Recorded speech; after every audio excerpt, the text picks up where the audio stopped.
Silver Jubilee and golden Jubilee batches ఏవైతున్నాయో వాటిని మనం హోల్డ్ చేసేటట్లుగా చాలా ప్లేసెస్లో వాళ్ళే కలుస్తున్నారు. ఈరోజు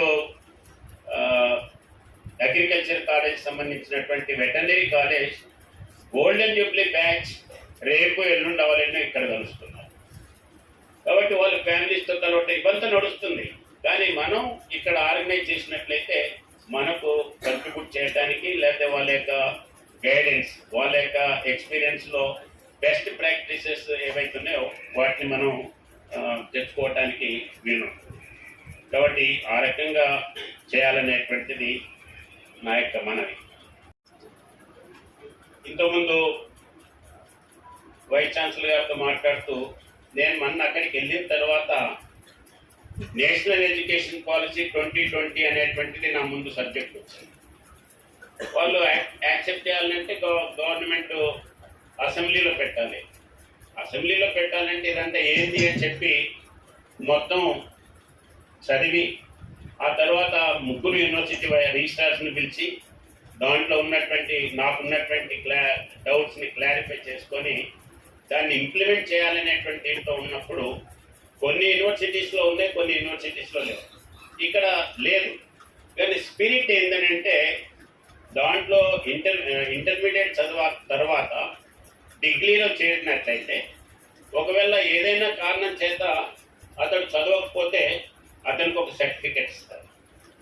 ఆ సర్టిఫికెట్ తోటి 12+1 అనేటువంటి దీంట్లో అతనికి సర్టిఫికెట్ వస్తుంది. అదే రకంగా 2 సంవత్సరాల తర్వాత విత్డ్రా అయినట్లయితే 12+2 దాన్ని డిప్లొమా కింద వాళ్ళు సర్టిఫికెట్ ఇస్తారు. ఆ తర్వాత 3 సంవత్సరాలు పూర్తయితే డిగ్రీ ఇస్తారు, 4 సంవత్సరాలు పూర్తయితే ఇది. ఇవన్నీ కూడా సెమిస్టర్ సిస్టమ్ ఉంటుంది. ఏమంటే మెయిన్ సబ్జెక్ట్స్, మైనర్ సబ్జెక్ట్స్ 2 ఉన్నాయి. మెయిన్ సబ్జెక్ట్ అంటే నేనేదో ఎస్ఐ కావాలి, ఐఏఎస్ ఆఫీసర్ కావాలనేటువంటి దీంట్లో ఒక డిగ్రీ కావాలి, బిఏ బీకామ్ ఏదైనా కావచ్చు. కానీ దానితో పాటుగా మైనర్ సబ్జెక్ట్స్ కూడా ఉన్నాయి. నాకు డ్రైవింగ్ ఇంట్రెస్ట్ ఉంది కాబట్టి డ్రైవింగ్ కూడా దాంట్లో మైనర్ సబ్జెక్ట్గా పెట్టుకోవచ్చు. లేదా ఇంకొక కుకింగ్ ఇంట్రెస్ట్ ఉంది, కుకింగ్లో నేను క్యాటరింగ్ టెక్నాలజీ చేసేటువంటి దీంట్లో కూడా పెట్టుకోవచ్చు. దీనికి కూడా వాళ్ళ యొక్క సెమిస్టర్స్ దీంట్లో మార్క్స్ ఇవ్వటం అనేటువంటిది ఆ సిస్టంలో. కాబట్టి ఇక్కడ ఉన్నటువంటి ప్రభుత్వం దాన్ని యాక్సెప్ట్ చేసిందా చేయలేదా అనేది కాకుండా ఉన్నటువంటి సిస్టంలో ఆల్రెడీ కొన్ని కొత్త పద్ధతులు ఇక్కడ పెట్టారు. మిగతా వాటిని కూడా ఆ రకంగా చేసినట్లయితే ఎక్కడ ఇబ్బంది ఉన్నా లేదా ఆల్టర్నేటివ్ దీంట్లో మనం కొన్ని పనులు చేసుకోవటానికి, సొంతగా చేసుకోవటానికి అది అవకాశం ఉంటుంది. నేను అక్కడ ఉన్నటువంటి కాలేజెస్లో నేను చెప్పాను, స్టేట్ మొత్తం కంట్రీ వైడ్గా ఈరోజు మోస్ట్ షార్టేజెస్ అంటే ఒకటి నర్సింగ్ దీంట్లో ఉన్నారు, రెండవది డ్రైవర్స్ ఉన్నారు. డ్రైవర్స్ అన్న తర్వాత నేను చెప్పాను ఇంటర్మీడియట్ తర్వాత అయిపోతే అందరికి 18 years అవుతుంది. మీ కాలేజీలో స్టిమ్యులేటర్ పెట్టండి. వాటి ద్వారా అంటే ఇంతకుముందు ఇప్పుడు ఏరోప్లేన్స్ ఎట్లయితే ట్రైనింగ్ ఇస్తారో మిషన్ మీద, ఆ రకంగా ఇక్కడ కూడా మిషన్స్ వచ్చినాయి. ఈ హైదరాబాద్ సిటీలో 20 సంవత్సరాల కింద అటువంటి మిషన్స్ వచ్చినాయి. కానీ అఫీషియల్గా గవర్నమెంట్ ఇన్స్టిట్యూషన్స్లో మనం పెట్టినట్టయితే ఫస్ట్ ఇయర్లో వాళ్ళు 4-wheel డ్రైవింగ్ లైసెన్స్ ఉంటుంది. కాలేజీకి వెళ్ళి బయటకు వెళ్ళేటప్పటికి హెవీ వెహికల్ లైసెన్స్ కూడా వస్తుంది. దాంతో మిగతా జాబ్ చేరినా చేరకపోయినా, మిగతా దొరికినా దొరకకపోయినా ఈ జాబ్ మాత్రం దొరుకుతుంది.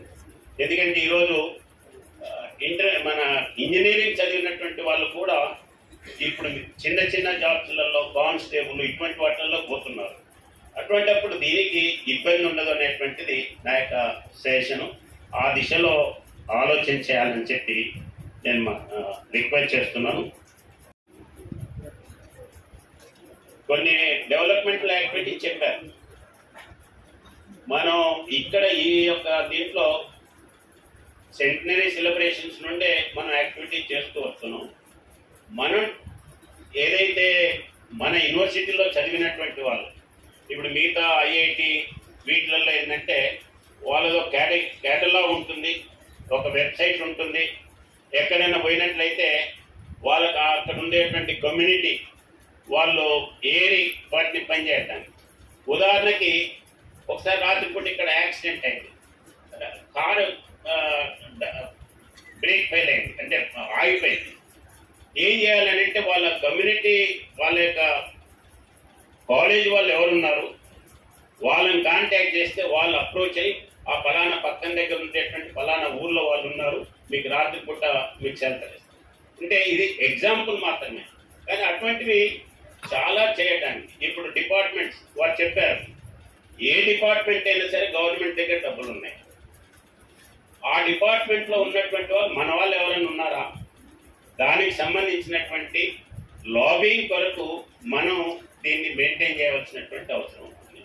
మనం ఏదైనా ఫండ్స్ శాంక్షన్ కావాలి, కొత్త ప్రపోజల్స్ కావాలి, కాబట్టి సెంట్రల్ గవర్నమెంట్లో ఆ పర్టికులర్ డిపార్ట్మెంట్లో మన వాళ్ళు ఎవరున్నారు, మన యూనివర్సిటీకి సంబంధించినటువంటి వాళ్ళు ఎవరున్నారు, ఆ బ్యాచ్లో ఉన్నటువంటి వాళ్ళు ఇక్కడ అలుమినీలో ఎవరున్నారు, వాళ్ళ ద్వారా మాట్లాడించడం ఈ రకంగా చేసినట్లయితే అల్టిమేట్గా లాబింగ్ తోటే ఎక్కువ పనులు అవుతాయి. లాబింగ్ అంటే పర్సనల్ లాబింగ్ దీంట్లో ఒక నెగిటివ్ సెన్స్తో చూస్తారు, కానీ నేను ఎప్పుడు పాజిటివ్ దీంట్లో ఆలోచన చేస్తే మనకు అది చాలా పనికొస్తుంది. ఆ రకంగా ఆలోచన చేయాలని చెప్పి నేను మనం చేస్తాను.